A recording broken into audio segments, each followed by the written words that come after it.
Hello everyone, my name is Meghan LeVota and I offer wisdom, tools, and support for personality integration. Today I'm going to be discussing how to understand the relationship between strengths and weaknesses in your personality type. For those of you who maybe aren't sure and you came to this video because of 16 personalities or MBTI, there are 16 cognitive types that were first popularized by Carl Jung in the 1920s with his book Psychological Types. So what I'm going to be mostly discussing in this video are the 16 type patterns that began through Carl Jung's 8 cognitive functions and have since been popularized by many others such as Dario Nardi, Linda Behrens, Lenore Thompson, and then, the MBTI, you're familiar with that, I'm sure. But what is the role of strengths and weaknesses in what your personality type is? There's this core assumption when you are learning about personality type that, at least that I believe, and I'm not the only one that believes this, but my the underlying premise of looking at these things is that anybody can do anything, but there is going to be a different why and a different how. So some of the ways that we can get confused when trying to figure out which of the 16 type patterns you belong to and you resemble is when you begin to look so much at the what you're doing and not enough at the why and the how. And that's where mistypes happen. Because the more you get to know someone and the more you get to understand their why, the harder it is to mistype them. Because the reality is, type should be used to empower us, to use our strengths and to cover up and get around and mitigate our weaknesses. We shouldn't be shoving our weaknesses under the rug. But the point is that if we maximize our strengths, then we don't need to be all worried about our weaknesses. And I can get into that a little bit later. But the point is, anybody, like let's just think of an example. Let's say you have the goal to write a book. Maybe you might say that an introvert would have an easier time with that because introverts are more likely to spend long periods of focused solidarity than an extrovert. However, you might say an extrovert could be really good at writing a book because they are so often inspired by the external world, and perhaps an extrovert would be likely to create a whole team around it to where they they just talk and then hire people to transcribe, and there's lots of other ways that writing a book can be done. Writing a book is just an example of how any type can execute on this goal. But your why for why you want to write a book is going to be different depending on your type. Your how, the best way and the how and the process for writing a book is going to be different based on your type. The literal what of the book is probably going to have more to do with your opinions, your experience, your values than type. Because anybody can write any what. Let's say we're going to narrow this down even more. Let's say we're talking about personal development. You can take that from a thinker angle, or you could take that from a feeler angle, you could take that from a sensor angle, or you could take that from an intuitive angle. Even though you might say, oh, I see a lot of NFs in personal development, that doesn't mean that everybody that has written a book about personal development is going to be an NF, for example. Let's say we're talking business. Let's say you want to write a business book. The actual what of the book, the actual content of the book. Sure, there might be a lot of thinkers in there, but you also can come to that same conclusion from a feeling perspective, from an intuitive perspective, from a thinking and sensing perspective, from an extroverted and introverted attitude. It's our experience that leads us to these conclusions. It is our interests and our opinions and our values that lead us to conclusions. That is who we are. And we're more than just a type pattern.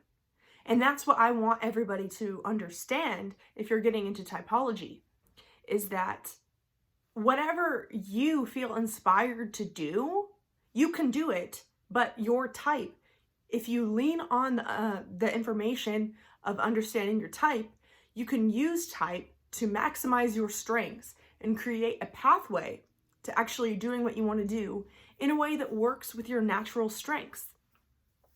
So I've talked about this several times before on my channel, so this might be a refresher to some of you guys. But yes, it's really important to think about the why and the how and not the what. So let's get into the strengths and weaknesses though a little bit more. I think a lot of people, when they first understand type, they see that their strength is their dominant function and that their weakness is their inferior function. That's pretty straightforward, right? There are some people that look at that and they think, oh, well, that is a problem with me. That's a flaw with me. I need to develop that introverted function. And then there are some people that think, oh, see, I'm not good at that. I'm good at this. And so who cares about my inferior function? Bye-bye. I don't need to be responsible for that at all. And there's a healthy middle ground here that you don't have to, completely believe that you're inherently flawed and that you have to completely change your personality in order to make up for this deficit. But you also shouldn't be like completely skirting the responsibility. Because the reality is you are conscious of 1 to 2, maybe 4 cognitive functions, but the world still is, you're still going to have all 8. The world is still going to almost require all 8 of you, in the sense that you're capable of all 8 cognitive functions. The ones that you aren't using as strengths are still a part of your subconscious psyche. So for me, for example, I'm an ENFJ and I do not have strong introverted sensing. Does that mean that I don't have a body and I don't have to have maintenance for my body and I don't have to go to the doctor and all these things? Like, what if I told my doctor, oh, actually, I'm an intuitive and so I'm so busy, finding the meaning of life that I actually don't, have to work out or eat right or anything like that, because I'm so busy over here that I don't need to take responsibility over here. Obviously, that is ludicrous. While it is totally normal for an ENFJ to be more focused on the meaning and the why and the idea than the sensory world, I still have a body. That is a fact. And let's say you're an SJ and you're very focused on your routine and your health and, making sure things are stabilized. You're still going to go somewhere after you die. You're still going to have an intuitive path. You still have a destiny. You still have a meaning. It doesn't matter if you aren't focused on it, you still have it. That's like another example. And if you're a thinker, let's say you're really focused on logic. You still are going to be happy with some things more than others. You still should know what makes you happy, or else you're going to end up with the wrong person or in the wrong job. Or if you aren't focused on your emotions, even if you don't focus on it, if you're sad, you're still sad.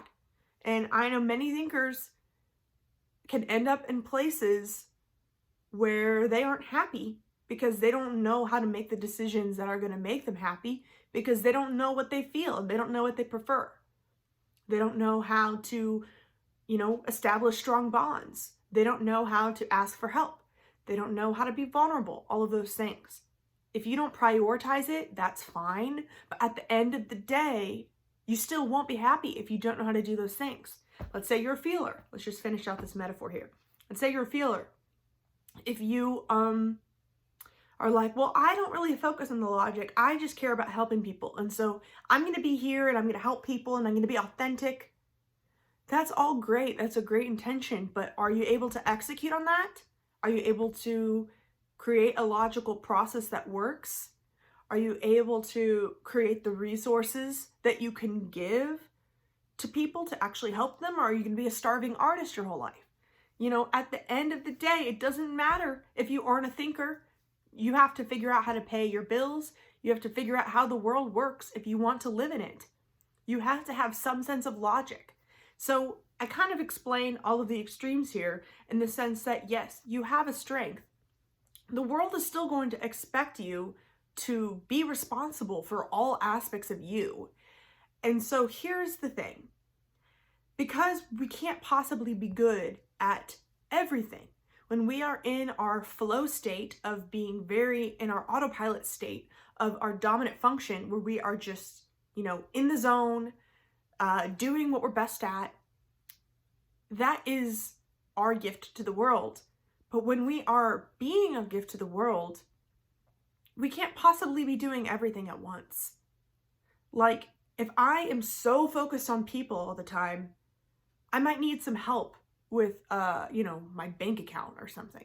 I might need some help in other areas, because nobody should put the pressure on themselves to be perfect at everything. And that's what we can learn through type, is that, no, you're not perfect at everything, but you are responsible for everything. So how are you going to get it done? And the answer most likely is you have to get it done through other people.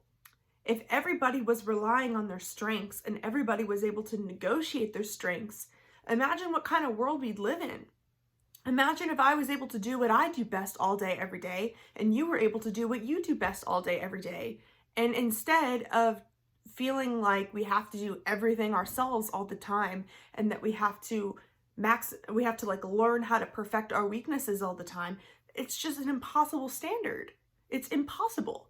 Sure, you should learn how to integrate your weaknesses in with you, and I could talk more about that in other videos, but at the end of the day, like, you're never going to be as good at your inferior function as you are in your dominant, and you shouldn't be holding yourself to that standard. And I think a lot of people who don't know type and don't know about these aspects, they do hold themselves to all standards. Like, let's say you're an ISTP and you're really good at understanding the logic behind things. When you're listening to people, you're always checking if there's an inconsistency. You're always trying to figure out what premise led them to what thing. But you know what? You suck at your social relationships. You suck at having the regular maintenance that, you know, allows social relationships to thrive. You may feel really lonely at times. You may not know how to get ahead in your career if you don't know how to demonstrate and communicate what your value is. So that's a problem that you might be having as an ISTP, for example. You should not be looking at, you know, John over there or Sally over there. I'm asking the most white names ever. I don't know. The person over there.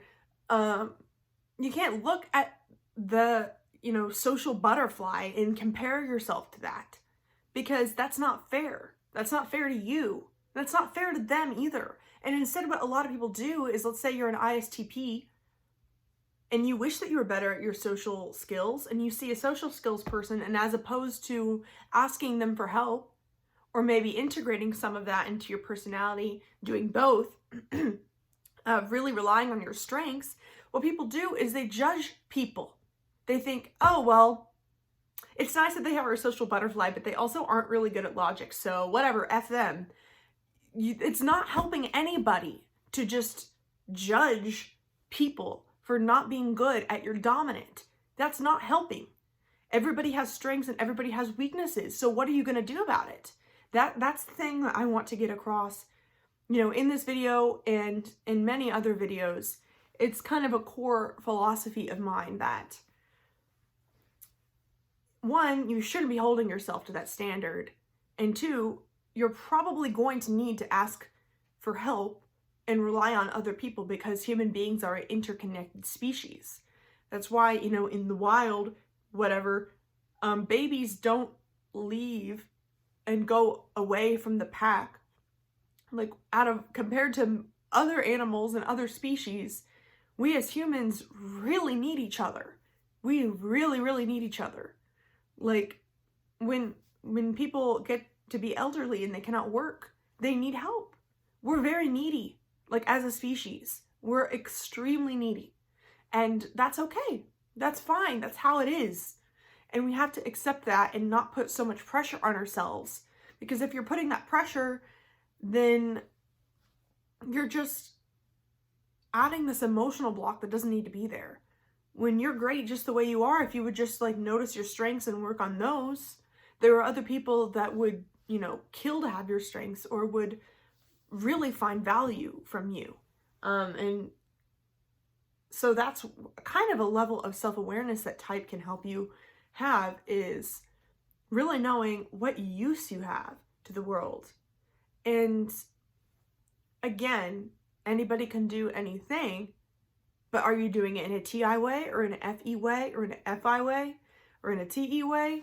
That's the thing. And so understanding that use. And honestly, another thing too is that because, as I was mentioning earlier, different industries are going to have every type represented. Like there might be a dominant type in different types of industries. Like perhaps there's lots of NTP philosophers and lots of NF artists. If you can bring a different perspective to that industry, and that really helps you stand out. So don't sell yourself short. Don't tell yourself you can't do it. If you want to be an INFP motivational speaker, you can go for it. But you know what? You're going to do it in an INFP way. If you want to be an INFJ and run a corporation, you can do that too. But you're going to need to do it in a way that really leans on your NI and uses your NI and FE as leverage. So really it's all about using your dominant and your auxiliary function as leverage, doing what you can to see your weaknesses, be more conscious of your weaknesses, and miraculously, almost all you have to do when it comes to integrating your weaknesses is allowing yourself to see them, allowing yourself to be conscious of them. As Carl Jung talks about in the individuation process, the shadow wants to come to light. We want, the integration is natural. A lot of times you just have to allow it. It's not something that you need to overthink. Just being aware, like for example, for me with my inferior function is introverted thinking. It's not like I had to be like, oh gee, I'm so bad at logic, I need to take all these logic classes and like, oh boy, like I can't, come up with any opinion. It's not that. It is, wait a minute, I don't think I'm very conscious of my opinions. What are my opinions? Allow yourself to shine a light on it. That's it. Like obviously there's a lot more to that, but that's the first step, okay? Like you just have to shine a light on it. Be aware that it's there. And honestly, if you're into typology and you've read about it and you know about your cognitive function stack, just shine a light on it, hold space for your weaknesses, be okay with it. That just accept them as they are. And accept that, even those weaknesses are, that's the flip side of your strength, is that your strength is a strength because of all the dedicated energy and effort that goes to it. And your strength wouldn't be a strength if you were holding your weaknesses up to the same level. You won't have enough time to be great at anything if you were trying to be okay at all of your functions. You'd end up very mediocre very fast. If you want to be great and if you want to put yourself out there and feel the most you as possible, you're going to have to leverage your strengths in order to get there. And you gotta stop criticizing yourself for not being perfect in your inferior function. So anyway, thank you so much for watching this video. I really appreciate you guys all being here and supporting me. And just so you know, I am doing a video series where I'm trying to collect video responses of people of different types. That should be out within the next 3 months. It's going to be a longer term project for me this year. I want to make some compilation videos and I want your help. So that link is below. If you are not sure what your type is, I have that below. Typology reading challenge video linked below.